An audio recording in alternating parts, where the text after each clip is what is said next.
So if you don't understand what I'm saying at some point, it's probably not your fault. Okay. My English is all over the place. Sounds great. You're doing great. Promising. Yeah. My first interview of the day. I'm full of mud. Let's hope it's not in the camera, but okay. Hi, my name is Emma Boster. I'm from Dying Wish, and you're watching Matthew Scar. I like when you nail it at the first time. Thank you. So thank you so much for your time. And how are you doing today? I'm well. Thank you for having me. How are you? All right. Okay. Trying to keep up with metal and life. Yes, that's a lot. What can we expect from today's set list? Well, it's a lot of new stuff on our record that came out last year, Symptoms of Survival, but it's also, you know, some of the bangers from our first record as well. Okay, so a bit of everything. Yeah, and we have 25 minutes, so it's bam, bam, bam, like it's real quick in your face, intense. So we ask a lot from people, but thank you. Good night. Yes, yeah, exactly. Do you have like a favorite song to play live? Sing, sorry. I think my favorite song to play live is probably Lost in the Fall, because I do a lot of singing on that song, and we play it second to last, so it's quite a challenge for me to myself to make sure that, you know, I hit all the notes and I'm singing it well. But it's been a good exercise for me, and the crowd loves would it you too. say is the right song to introduce the band to someone new, or would you pick another song?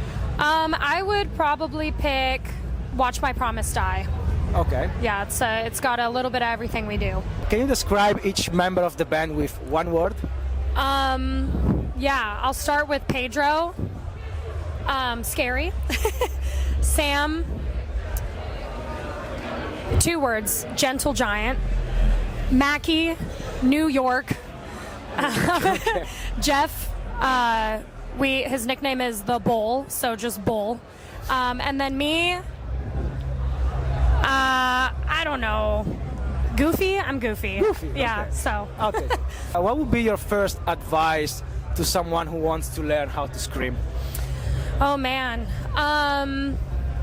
To be honest, when I started doing it, I just wanted to be in a punk band, and I just wanted to scream my head off and express myself. So I would say, you know, if you want to learn how to scream,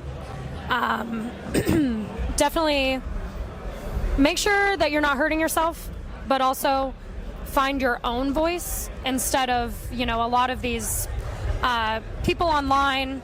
No offense, it's a legitimate job, but a lot of these people online will tell you how to scream like someone else.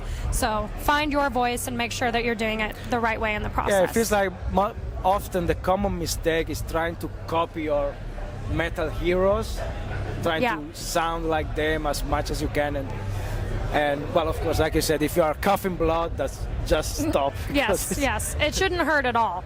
Yeah. Fair enough. What's the weirdest source of inspiration you came across so far? Oh man, weirdest source of inspiration. Define weird. Unexpected, maybe is the correct word. That, you know.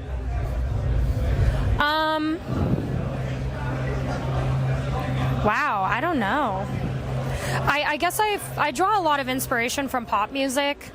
I love metal. I've been listening to metal and especially like hardcore punk music since I was a kid. But I draw a lot of inspiration from artists like SZA and Paramore, Doja Cat, you know, kind of like the queens of pop.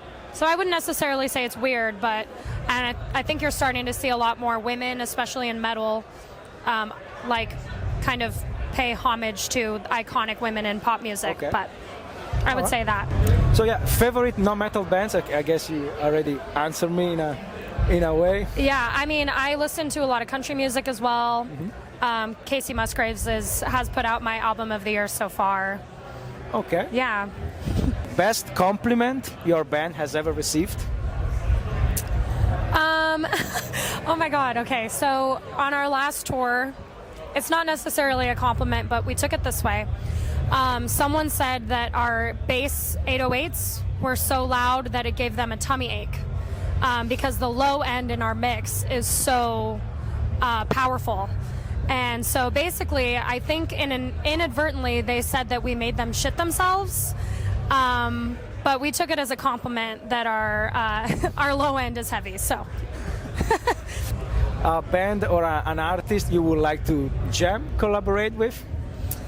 Oh man, a lot of them. I would love to. I had some in mind. Well, after seeing Bambi Thug today and then in the Czech Republic, I would love to do something with them. I think it's really weird and out there, and but it would complement what we're doing nicely. So off we the are top a good of my mix head. Yeah. between the two of you. Okay. Yeah. What do you think is the biggest issue in the music industry at the moment? Ooh, I think the biggest issue in our music industry, how do I say this without getting myself in trouble, is the high investment in corporate politics.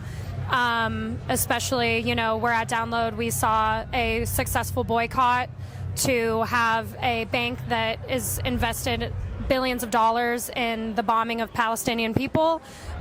We were able to see a successful boycott come out of, artists and fans speaking their mind.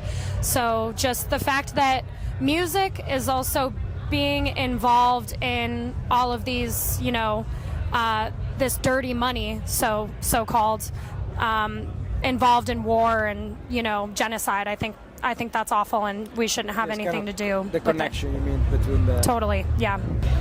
What's your take on AI? Because it's here to stay, of course. Do you think it gives like extra data to an artist to work on, or is just a no-go for you? Or it's just a what? A no-go. I will never use it. I think that we should definitely encourage producers and artists, especially on a large scale, to hire people and to use human creation instead of artificial intelligence. I think it's a slippery slope, and we never know how it's going to end up in years. If it's going to put artists out of work. It's kind of scary when you hear about like replicating artist voices and like writing from start to finish from scratch songs. So I think in some way maybe could give like extra data, like I said, to work on, but kind of kills the art in a ways. in Los Angeles, the film industry did an entire boycott about it, lasted for months and months, and I could see us organizing to do the same thing if it came down to it and was necessary. Fair enough. Yeah. Something that you really regret buying? Buying? A van to tour in. We bought a diesel van a few years ago. Yeah. And before we even paid it off, the transmission broke. And so I understand why people buy vehicles, but for us, I think we're going to only rent for the rest of our lives because it was just a terrible investment. An incredible lesson. Yeah, exactly. Do you have any useless talent? Useless talent? Yeah. I worked in retail for many years, and there's a part of my merchandising brain that will never go away, and a lot of knowledge in that world that, for some reason I have and will never be able to use again. Okay. So, yeah. What a shame. Hopefully. We'll see, unless I go back to working at Target or something. What's on the horizon? How's the summer looking for you guys? What's next? Oh man, so I believe we have plans to maybe write some more music. Not a full record yet, but after we're done with this spring or this tour, we have the rest of the summer off. We have some plans in the fall, but I can't say anything about it. Anything you want to add? Oh man, I haven't done an interview in a while. I'm rusty. Well, it went well. Yeah, okay, I did all right. Dying Wish, always on tour, coming to a city near you. We put out a record last year, Symptoms of Survival. a lot of people still haven't heard it, so I don't know why, you know, we're going to keep writing music, but, you know, yeah, why haven't you listened to it? Go listen to it. We love playing shows. That's why we tour so much. We'll see you in a city near you. Thank you so much for your time. Thank you for having me. I appreciate it.